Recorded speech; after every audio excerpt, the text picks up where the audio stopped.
Hello, everybody. My name is Jesse Fraser. I am the owner and instructor at Social Edge Academy, or socialedgeacademy.ca. Today, I'm teaching a little bit on internet security and scammers and how scammers are kind of doing what they're doing, how to be aware, how to spot a scammer, and how to avoid being scammed yourself. I'm going to go over a few of the different types of scams that are going on in the world today. I'm going to be going over tactics that scammers are going to use, uh, how scammers will convince you that they are who they say they are, what you're going to do if you feel like you're being scammed, how to protect yourself from being scammed, and how to protect yourself after you've been scammed. And we're going to talk a little bit about some of the people I personally know who have been scammed and, what they've done. The first interview we are going to go over is going to be a near and dear friend of my family. I call her Grandma. She was taken by a telephone scam, pretending to be a Canadian cell phone company. Just going to ask you a few questions. I want you to answer them to the best of your ability, Gloria. Um, so, can you describe the initial contact with the scammer? How did they reach you? Was it like phone or was it over the internet? It was by phone. By phone? And because I'm already, can I name the company? You can name the company. I was already a TELUS customer. I often get calls about TELUS Mobility, and I've told them several times, I'm happy with my provider, take me off your list. Anyway, I got a call from TELUS Mobility. And did it show up as TELUS on your phone? I don't think so, but it didn't show up as Anything an unusual else? thing. It wasn't unknown or No. suspected spam or anything. Okay. So one thing to note is that with potential scamming now, most scammers in the call centers, they're using what's called voice over internet protocol, and they can actually do what's called spoofing. So they can actually spoof a caller ID and make it look like TELUS is the one actually calling you. And so it makes it very, very believable. Okay. Were there any red flags right off the get-go that made you suspicious of the people that you were talking to? Not initially. We talked about different plans and what I was paying and how they could reduce my plan. And when it was about $150 to $200 difference that I'd have to pay, I said, yeah, okay. Usually, when a deal's too good to be true, It's too good it's to too be good to be true. true. Yeah, absolutely. So with that, did you try to tell them, I don't think I want to do it right away, or did you give them any reason as to why you wouldn't switch? Well, at first I said no, I'm quite happy, but then when the deal was, like I said, up to $200 less, being a senior on a fixed income, Yeah. $200 can go a long ways towards groceries or utilities or whatever other bill you have. It's not even being a senior. I mean, in this day and age, inflation being as high as it is, Yep. it's hard to get milk nowadays. So it makes sense. Um, so how did the scammer present themselves? Did they? Oh, they're very professional. It was a woman, and she was, you know, very courteous, very patient. She listened to what I was saying, which I don't know, when you think somebody cares, it's a lot easier to talk about them Absolutely, or kind of talk to getting them. getting into your empathy side. Yeah, yeah. Making themselves feel like they're another person that you can believe and you can trust. Absolutely. Okay. What kind of information did the scammer ask for? Well, it was typical stuff, your date of birth, your full name, your the thing that alerted me, kind of went, I don't know, was when they asked for my social insurance number. Yeah. And I know better than to give out my social insurance number. But she was like, well, we don't have access to that because the cell division isn't connected to Oh, the other division. And because you're so, a home services member, and this is true. TELUS's mobile services and their home services are separate divisions. So it's very possible that they maybe don't have that. So it is a very believable point. so then I said, well, how do I know you're not a scammer? Yeah. I even asked her that. Yeah. And she said, oh, you can trust me. I'm not going to scam you. Funny enough, if somebody says trust you, yeah. Um, so now, did they asked you for your personal information, name and birthday, things like that. You responded with the scammer, um, and at that point, you were pretty sure it was a scam, or Actually, no, I still believed her, okay, and they were going to send new phones to us. And I said, well, we just got new phones. And she said, that's okay. We'll buy out your contract with your current provider, and we'll, which that kind of too was kind of fishy, because if we owe money on a device, I mean, I can see them buying out the contract part, yeah, but but they not were the also going to not the new pay off the phones. devices. So funny enough, uh, I'm gonna say it was 5 years ago, but I know it was probably longer. The CRT stepped into Canada, and we used to actually have 3-year contracts for our phones. You remember that? It was 3 to 5 year, and they were able to really put the contract to however long they needed to make things work for you. So in the past, what companies were able to do is they were able to buy out the phone. But the reason being is because back then, in that length of contract, it actually included the phone and the contract together. You couldn't just get your way out. So what they would do is they would say, okay, well, this person has a year left on their contract, right? If it's only a year, we can hook them on 5. We can keep them and keep them happy. So they were actually able to do that before. Now, because of what the CRTC has done for us as Canadians, it's meant to protect us. I don't know if it's actually doing it or not. They've separated the phone from the contract. So what we have in Canada isn't necessarily a a cancellation of contract. You pay out the device, and they can charge you up to a certain amount of dollars for A month, yeah. canceling a contract, or yeah, service charge per month. But they can't make you pay out the entire contract anymore. It's a completely different law, and they've done that to protect us. However, our rates have all gone up, hence the believability and the Yeah. wanting it to be a little cheaper. So she said she was going to send you the phones out. Yeah, she said that they would start the process, and actually at the end of the conversation, it was kind of funny because she asked me to pray for her.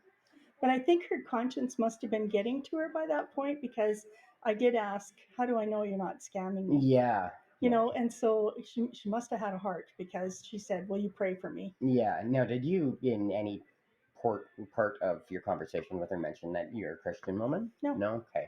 So I know that some scammers, they'll get onto the same political views as you. They'll get onto the same religious views as you in order to manipulate you and make you feel more like you're part of them.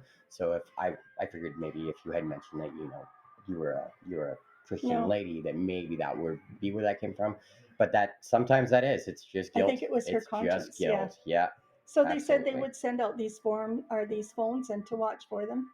And then the next day, I talked to my grandson and I said, "Well, we're going to get new phones because he's been wanting an upgrade." And he said, "Well," and he asked me about the details, and I told him. He says, "Grandma, That if it's too good to be true, it's probably too good to be true. You should phone TELUS. Don't call back that lady. Call tell TELUS us itself exactly. and check in with them." And I did that. And Hmm. guess what? There I one. no, they said, "Oh yes, we can see that there's a account being set up for you," because there was. Yeah. The scammer was setting it up. Hmm. So that's you got to remember when they ask for your name, your date of birth, your social insurance number, things like that. Now that you've given them that access, they actually have the ability to pretend to be you Impersonate, and yeah. impersonate you. And in this case, you've given them just enough information for them to bypass everything they need to bypass and set up accounts. And it looks like you're the one doing it. Now, so if they had already started to set up the account, did they say where the phones were going? Did they have an address? Did they? Well, yeah, they asked all that information when they were getting information from me, what my address was, and Okay. all of that. So then UPS came and they delivered two phones to me. And I'm looking at the paper and I'm thinking, well, they said I didn't have to change my number, and on here there's two different phone numbers. Mm-hmm. So, right as I'm even looking at the paper, another person calls me from TELUS saying, "Oh, our machine, our computer messed up and printed the wrong label for those devices. They're not. They're intended for someone else. That's why the other numbers are on there. They're intended for Oh, someone else. So, can you bring them to the UPS station, our UPS place, and I'll have a label printed up there, and they will send them to the person that they're intended for, and then yours will be coming in a few days. oh, wow. So I said, oh, well, I don't even know if we have a UPS. They even looked it up. They said, oh, yeah, you do. It's over here on this place. And so we went over there, and my husband took the phones in. Sure enough, they had a label already pre printed. They'd called UPS and had a label pre printed, and they took the phones and sent them to whoever that was. Oh, wow. Okay. So we don't even know if Telus managed to get the phones back, but you have contacted Telus since. I have Okay. contacted Telesense. Well, actually, they contacted me and they said, we have you on the other line. And I said, no, you don't, because I only have one phone and I'm talking to you on this line. So whoever you have on the other line is not me. Well, just a minute, I'll go back and I'll check with them. And when they went back, that person had hung up. So they thought they were talking to me when they were talking to the fraud people. They phoned me to verify that it was me. And I said, No, it's no. not me. So then they already had a suspicion that, Yeah. and so when, um, then they wanted me to bring down my passport and another government ID. And I said, no way. Yeah. I've already given you my social insurance number. Do you want my firstborn? I'll tell you where he lives. But I am not giving you my passport. Absolutely. So, but they were trying to verify then that I was actually Gloria, Yeah. and that and this other person was Was not. not. Yeah. And I didn't understand that, and I was terribly frustrated and whatever. Anyway, it did get resolved. They Good. um, uh, Telus already was under the suspicion that it was a fraudulent thing. Yeah. And of course, I told them, when I phoned them, they rectified things and they put back in my account the money that was taken out for the, I don't know, it's pre paperwork or something. Yeah. Just like processing fee essentially. Yeah, yeah. And then I said, so what do I do now? Because like they have all my information. Yeah. And so they told me to call Equifax and another finance place that does credit checks and stuff, Yeah. and So alert them that someone else has your information. And I did. And so they put like a star on my name. So yeah. when it pulls up, and it'll be there for 6 years, when it Yeah. pulls up, they will really verify that it's me who's doing it. Yeah. So in other words, if you were to just say go out and apply for a new mortgage or something like that, then Equifax is actually going to call you and make sure it is you that's applying. Exactly. Okay. So that's a great step to take care of yourself to make sure that you're taken care of after something like that happens. And then I guess to finalize kind of the interview here, what impact has this experience had on your online behavior? Does it make you more scared to be online or more It, scared to answer the phone in this case? it doesn't really make me more scared because everything is, you know, you have to live by electronics these days. Everything Unfortunately. is technology. And so it hasn't made me more scared, but it's made me more aware. First of all, I felt really stupid. Like I know better than to give out my information, but she assured me, and it was so, Yeah. comforting and, yeah, I got your back kind of thing. And so I know better than that. I also alerted my bank and the police, Good. and the police won't do anything unless you're actually out money. Unless you actually owe money. And you guys tell us had refunded that money. Yeah. So in the case of if a scammer were to scam you online, there's a lot of different types of scams, and we'll go over that later. Um, if they ever get into your bank accounts and do take money, and your bank refuses to obviously pay it back because you've gone out of your way to do it, or if you've paid money out to gift cards, things like that, and you have that kind of proof of purchase, that's when you do need to alert the police because they will do their best to help you. Yeah. Okay. And then I guess the last thing on here is what advice would you give to other people to avoid falling victim to such scams?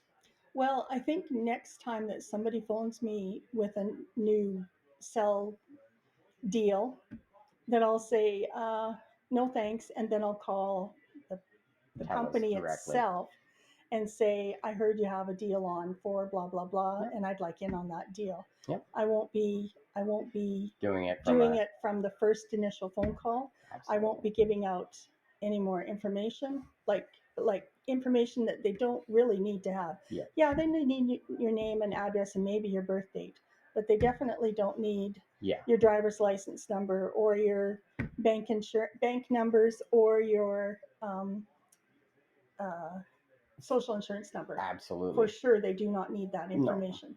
The other thing is, if you are looking to do that for yourself, a lot of these companies, because they know how many scammers are out there, understand the fear of it. And if they are offering you a deal and you do want to look into doing the deal, and you're even almost ready and agreed to do that deal, you can actually tell them to put a note on your account. And if they go into a store to activate, they can usually sign into the same deals at the store. Yeah. It'll get flagged up on your account when somebody like me who works in retail goes to log in to say TELUS. I would actually see that deal. Yeah. So, But TELUS was very good about it too, yeah, which I appreciate. absolutely. Okay, well, thank you so much for your time. No And problem. yeah,